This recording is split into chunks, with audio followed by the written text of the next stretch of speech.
So ladies and gents, this is the Flex 8400, just booting it up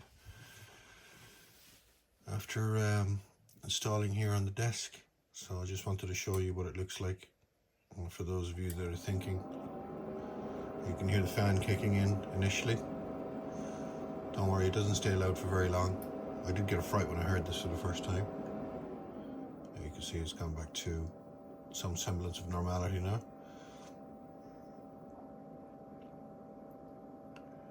It takes a little while to boot up the first time.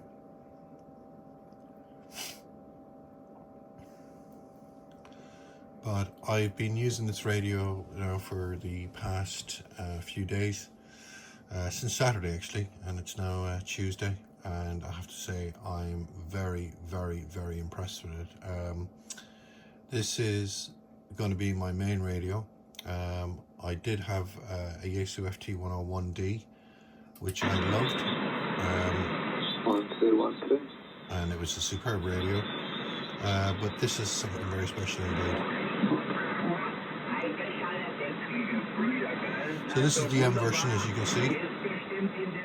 The M version obviously comes with the screen here, a bit like the Maestro unit, I suppose. The reason I went for the M version is that I wanted a completely independent radio of a computer, but having the option of using a computer if I wanted to as well.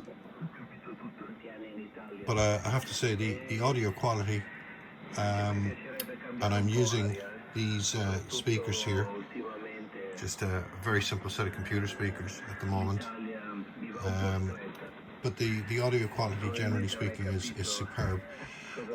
Shifting around things like the bandwidth, very easy to do. You can see here the receive bandwidth, for example. I'm on 3K at the moment, but very, very nice setup. The receiver is just superb on it. It really is.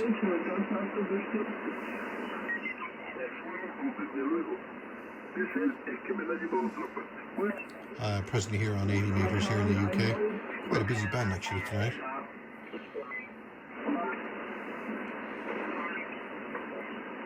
Says he when there was nobody on. You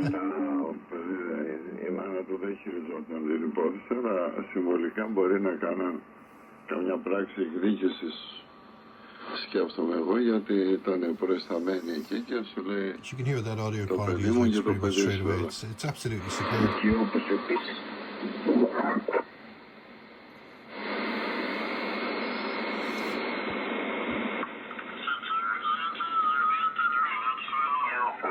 YU1 X-ray Alpha.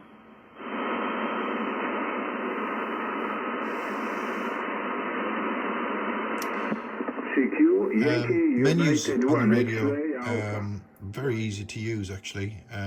So everything that you need is essentially on here. So once we click into the menu button here, so you've got a list of all of the functions. So you've got the radio panel itself, so whether you want the backlights enabled. You've got some of the radio functions then as well. So you've got things like the serial number, that type of thing, the network. You've got various functions that you can assign then to these function buttons if you want. You got the network, you got the audio side of things then as well. So again, you can change things like the RXEQ. Then you got the transmit side of things, where you can look at the transmit RQ, where you can have your TX enabled. So it's, generally speaking, it's just it's a really very, very easy thing to do. The TX band settings. So this is one of the nice things about Flex, is that you can run. So there is a number of ports on the back, RCA jacks, that you can enable or disable to do certain things. As you can see here, I have a it's basically just a noise cancelling unit, but you need a PTT line coming off of that as well. But if you needed a PTT line coming off for something else, for example, either on all bands or on certain bands, for example, you could say you could use the RCA TX2 jack on the back just by simply enabling that for 80 meters if you wanted to, so, or a particular band, whatever you want. But as you can see, I'm using this across all bands at the moment, so it's pretty good. Let me just zoom in on that so you can see it a little bit better. And apologies for my camera work here, folks. I'm trying to do this on a tripod, but there you get kind of a general idea of what I mean by that. Okay. It's a beautifully laid out radio as well. So well done to Flex on that. The phone and CW section, so you can have radio with biases on there as well. You've got your transverter options then as well. You've got your profiles, so you can there's loads of profiles in here already. So as you can see here, for different microphones, you can decide which ones you want to use. Some of them are built already. You can obviously make your own. You can create your own profiles for the TX side of things as well.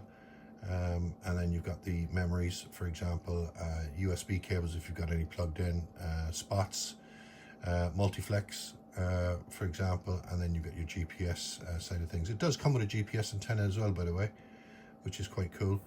Well, I'm not using that at the moment because I don't need to.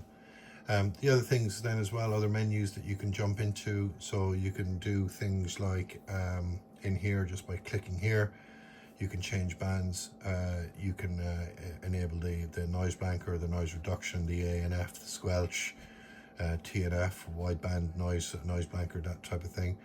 And then you've got other things then as well in here, so you can, if I remember where it is, you can do this, for example, clicking on the power levels, you can look at the processor, the monitor, the carrier function, and again you can change the microphone that you're using here, just so you can decide what you want to do in there for different profiles, and the TX profile then that you have. So you can basically mix and match from whatever you want to do. But I haven't seen a lot of videos about the 8400M yet on YouTube, but I just thought I'd share my own experiences with this for the last few days.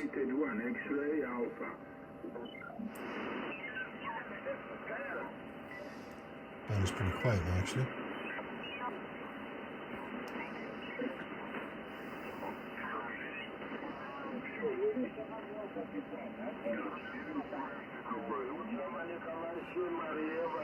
Lots of Russians on as usual.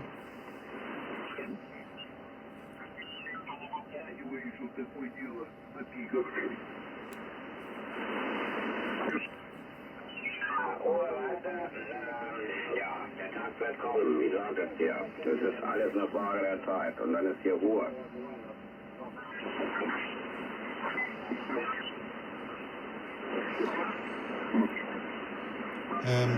Like I said, I've been a fan of Flex radios for quite a while. I did have a 6300, I then had a 6400 with the Maestro unit. I sold that quite a few years ago actually. Had the 101D for a few years, really liked that radio as well. But I've always had a hankering for the Flex stuff, and I decided it was the right time to change back to Flex. So decided to go for the M version for the reasons that I've explained earlier. So hope this has been of interest. If it has, leave a like, leave a comment, leave whatever you want. But we'll speak to you again soon. Thank you.